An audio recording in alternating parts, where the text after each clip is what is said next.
Kisah orang kudus hari ini tanggal 31 Oktober adalah Santo Alfonsus Rodrigues. Halo teman-teman, jangan lupa like, komen, dan subscribe. Jangan lupa juga ya hidupin loncengnya. Selamat menonton channel Pak Aman. Dadah! Santo Alfonsus Rodrigues lahir di Segovia, Spanyol pada tahun 1531. Ayahnya Rodrigues adalah seorang pedagang kain wol yang tergolong kaya raya di negeri itu. Sementara belajar di Universitas Alcalá, ayahnya terkasih meninggal dunia sehingga ibunya terpaksa memanggilnya pulang untuk melanjutkan usaha dagang ayahnya. Selang beberapa tahun ia menikah dan dikaruniai 2 orang anak. Meskipun demikian, Tuhan yang menyelenggarakan hidup manusia rupanya menginginkan sesuatu yang lain dari Alfonsus. Usaha dagangnya yang pada bertahun-tahun awal berjalan begitu lancar tanpa masalah serius, lama-kelamaan berangsur-angsur merosot dan bangkrut. Istrinya yang terkasih tak terduga jatuh sakit keras lalu meninggal dunia. Lebih dari itu, kedua anaknya pun kemudian menyusul kepergian ibunya. Tinggallah Alfonsus seorang diri dalam bimbingan Tuhan secara rahasia. Tampaknya semua peristiwa ini sangat tragis dan menyayat hati. Tetapi Alfonsus yang sejak masa mudanya beriman teguh menerima segalanya dengan pasrah. Ia yakin bahwa Tuhan itu maha baik dan penyelenggaraannya terhadap hidup manusia tidak pernah mengecewakan manusia.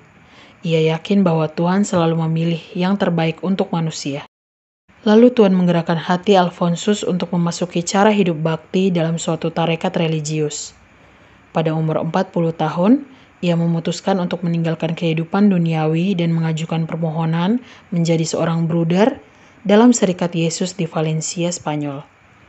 Setelah dipertimbangkan agak lama, akhirnya ia diterima dan ditempatkan di College Montesión di Palma de Mallorca.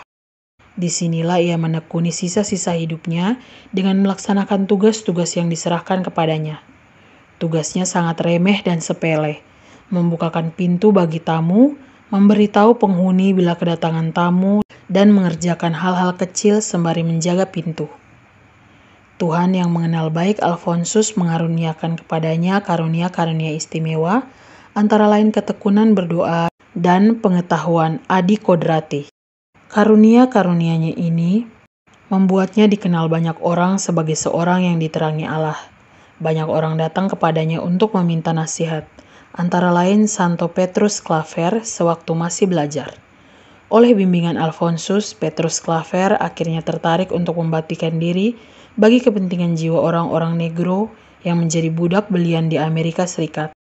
Cita-citanya ialah melupakan dirinya. Konon pada suatu upacara besar, semua kursi biara termasuk yang dipakai oleh para biarawan di kamarnya diangkat ke dalam gereja. Sehabis upacara itu, kursi Bruder Alfonsus tidak dikembalikan ke kamarnya. Bruder yang rendah hati itu tidak memintanya juga. Ia membiarkan kamarnya tanpa kursi selama setahun.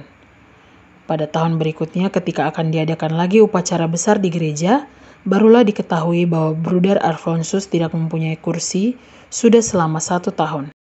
Pemimpin biara itu tertegun memandang Bruder Alfonsus yang rendah hati itu. Ia tidak memberontak karena ia menganggap dirinya seorang pengemis malang yang tidak segan menerima hal-hal yang paling sederhana. Pengalaman-pengalaman rohaninya dituangkan dalam sebuah tulisan yang menarik atas permintaan atasannya. Setelah menikmati jalan yang ditunjukkan Tuhan padanya, ia mengembuskan nafasnya di Palma de Mallorca pada tahun 1617.